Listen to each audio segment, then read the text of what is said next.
Halo Sobat ASN Knowledge, salam jumpa di video seputar ASN. Kali ini kita akan membahas tentang MTSL atau Muatan Teknis Substansi Lembaga. Ini adalah salah satu mata ajar diklat yang disampaikan pada pelatihan dasar atau lasar CPNS. Kebetulan minggu yang lalu saya diberi kesempatan untuk membawakan materi ini pada Latsar golongan 3 angkatan 1 dan 2 di lingkungan pemerintah Kabupaten Karawang bekerja sama dengan BPSDM Provinsi Jawa Barat. Baik, kita langsung masuk saja. Apa sih MTSL ini? Nah, MTSL muatan teknis substansi lembaga atau disingkat dengan MTSL berdasarkan keputusan Kepala Lembaga Administrasi Negara tentang kurikulum pelatihan dasar calon pegawai negeri sipil. Dijelaskan bahwa pelatihan mata diklat lasar ini disampaikan untuk membekali peserta dengan kemampuan memahami visi, misi, tugas, fungsi, dan kebijakan serta nilai-nilai organisasi instansinya dalam pelaksanaan tugas jabatan yang bertujuan untuk meningkatkan kinerja organisasi sehingga membentuk persepsi diri PNS yang profesional sebagai pelayan masyarakat. Jadi diharapkan setelah mengikuti mata diklat MTSL ini, peserta mampu memahami visi, misi, serta tupoksi, kebijakan, dan nilai organisasi, sehingga dapat membentuk persepsi diri sebagai PNS yang profesional dalam memberikan pelayanan terhadap masyarakat. Nah, kebetulan pada saat pembukaan diklat kemarin, Latsar kemarin, dihadiri langsung oleh Ibu Bupati Karawang, Dr. Hajah Selika Nurhadiana. Beliau berpesan bahwa menjadi ASN itu merupakan suatu kebanggaan, baik bagi diri sendiri, keluarga maupun lingkungan, bahkan mungkin kampung halaman.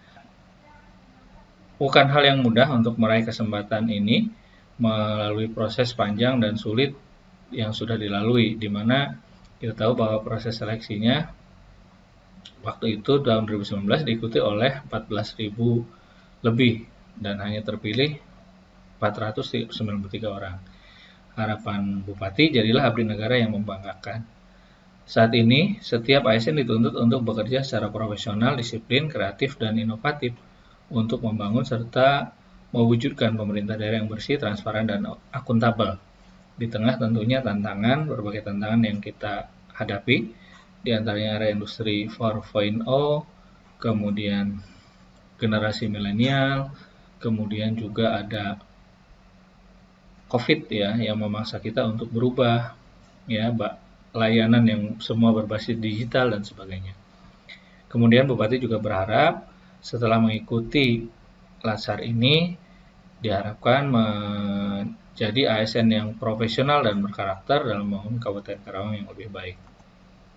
Nah, inilah gambaran tentang birokrasi yang mungkin dipersepsikan bagi sebagian orang. Jadi kondisi ini yang tentu tidak kita harapkan, di mana menganggap bahwa layanan dalam birokrasi itu berbelit, rumit, ya, berliku-liku dan sebagainya. Harapannya ke depan dengan masuknya ASN-ASN baru ini menjadi agen perubahan ya untuk memperbaiki kualitas layanan birokrasi yang lebih baik, bebas dari kolusi, korupsi, dan juga nepotisme. Mengubah layanan yang tadinya bersifat fisik menjadi layanan yang berbasis digital, mengubah layanan yang tadinya harus tatap muka ketemu menjadi bisa dilakukan secara online, sehingga bisa menghilangkan peluang, celah, atau kesempatan dalam terjadinya tadi kolusi, korupsi, dan mungkin nepotisme. Ini harapan semuanya tentu menjadi birokrasi yang lebih baik ke depannya. Apa sih ASN itu? Berdasarkan definisi Undang-Undang 5 tahun 2014, aparatur sipil negara yang selanjutnya disingkat ASN itu adalah profesi bagi pegawai negeri sipil dan pegawai pemerintah dengan perjanjian kerja yang bekerja pada instansi pemerintah.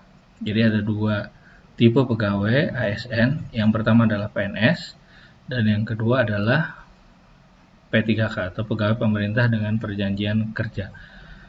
Sebetulnya secara umum hampir mirip ya atau sama dalam sisi hak dan sebagainya. Yang berbeda kalau PNS itu mendapatkan pensiun, seperti itu.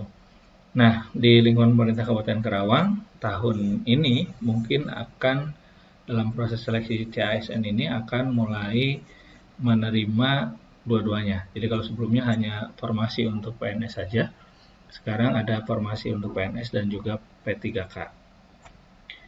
Apa fungsi pegawai ASN? Berdasarkan pasal 10-nya di Undang-Undang Nomor 5 2014 dijelaskan ada 3 fungsi ASN. Yang pertama adalah sebagai pelaksana kebijakan publik, yang kedua pelayan publik, dan yang ketiga adalah perekat dan pemersatu bangsa. Nah, ini yang harus kita pedomani dan kita laksanakan dalam setiap aktivitas kita sebagai ASN. Salah satunya sebagai pelaksanaan kebijakan publik, yaitu bagaimana kita menerjemahkan, mengimplementasikan, melaksanakan visi dan misi yang sudah dibuat oleh Bupati dan Wakil Bupati ke dalam program prioritas, kemudian dituangkan dalam perjanjian kinerja dengan indikator atau target yang sudah ditentukan.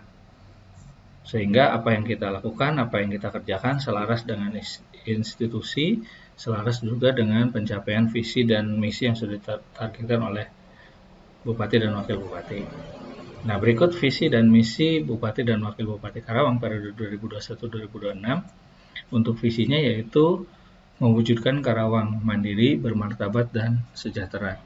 Sedangkan misinya terwujudnya sumber daya manusia yang berkualitas dan berdaya saing.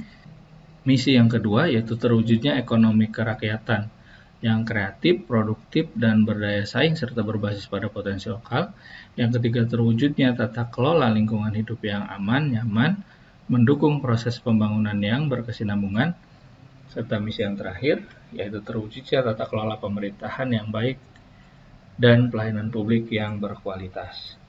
Dari visi dan misi ini kemudian dijabarkan dalam 5 program prioritas. Yang pertama adalah peningkatan sumber daya manusia yang berkualitas dan berdaya saing. Ini nanti ditunjang oleh OPD seperti Disdik, Dinkes, kemudian Disnaker, dan sebagainya. Yang kedua, penguatan ekonomi kerakyatan yang berbasis potensi lokal, serta ekonomi kreatif, jadi mengangkat potensi UMKM melalui dinas koperasi, perindak, dan sebagainya. Kemudian yang ketiga, lingkungan hidup yang berkelanjutan, peningkatan ketahanan bencana dan perubahan iklim, ditunjang OPD terkait tentunya. Keempat, pengelolaan pemerintahan yang bersih, efektif, dan terpercaya. Dan program kelima adalah penguatan infrastruktur penunjang untuk mendukung pengembangan ekonomi dan pelayanan dasar. Nah, ini 5 program prioritas yang tentunya juga harus diselaraskan dengan program yang ada di perangkat daerah masing-masing. Berikutnya, setelah kita memahami visi, misi, dan program prioritas, apa sih tugas kita sebagai ASN dalam menjalankan tugas? Kita harus pahami ada 3 tugas, yaitu substantif, atributif, dan pembantuan. Tugas atributif ini adalah karakteristiknya menggambarkan fungsi umum manajerial dari suatu jabatan. Yang kedua, tugas substantif itu biasanya berisi teknis operasional pelaksanaan urusan pemerintahan, dan yang pembantuan itu biasanya di luar dari tugas pokok. Nah, ini contohnya saya sebagai Kasubid Mutasi Jabatan di Badan Kepegawaian dan Pengawas Sumber Daya Manusia mengacu pada Peraturan Bupati Karawang Nomor 65 Tahun 2016 tentang kedudukan, susunan organisasi, tugas, fungsi, dan tata kerja Badan Kepegawaian dan Pengembangan Sumber Daya Manusia. Kita bisa lihat di sini uraian jabatannya, fungsinya, tugas atributifnya apa saja yang harus dilakukan, dan juga tugas substantifnya. Jadi dengan kita melihat peraturan bupati masing-masing perangkat daerah, kita bisa lihat posisi kita di mana di situ. Nah, apa tugas atributif kita dan apa tugas substantif kita. Demikian untuk pembahasan pada video kali ini. Terima kasih sudah menonton video ini. Silakan di subscribe, like, and share. Kalau ada masukan atau pertanyaan boleh sampaikan di komen. Sampai jumpa di video selanjutnya. Terima kasih.